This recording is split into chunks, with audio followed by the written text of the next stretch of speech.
வணக்கம். இது எஃப்ஐஆர்.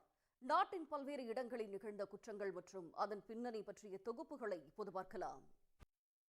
உத்தரப்பிரதேசத்தில் ஜிம்மில் கொடுக்கப்பட்ட புரோட்டீன் பவுடரை வாங்கி குடித்த 19 வயது இளைஞர் உயிரிழந்த சம்பவம் அதிர்ச்சியை ஏற்படுத்தியுள்ளது.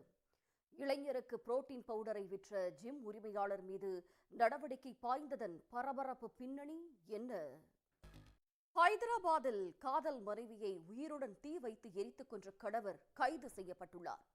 தாயை காப்பாற்ற முயன்ற மகளையும் தீயில் வீசி எரித்த தந்தை சிக்கியது எப்படி? தெலுங்கானாவில் மனைவியின் காதலை கண்டித்த கணவர் கொடூரமாக கொல்லப்பட்டுள்ளார். மது போதையில் கணவர் இறந்துவிட்டதாக நாடகமாடிய மனைவி காதலனோடு சிக்கியது எப்படி? எஃப்ஐஆரில் தொடர்வது சிறிய இடைவேளை.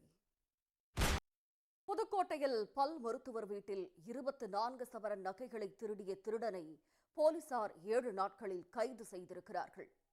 பூட்டை உடைக்காமல் தான் திருட வேண்டும் என்று கொள்கையோடு உலா வந்த திருடன் சிக்கியது எப்படி? புஷ்பா பட கூட்ட நெரிசல் வழக்கில் நடிகர் அல்லு அர்ஜுன் குற்றவாளியாக சேர்க்கப்பட்டுள்ளார். தெலுங்கு திரை உலகில் பரபரப்பை ஏற்படுத்திய இந்த வழக்கில் போலீசார் தாக்கல் செய்த குற்றப்பத்திரிகையில் இருப்பது என்ன? எஃப்ஐஆரில் தொடர்வது சிறிய இடைவேளை.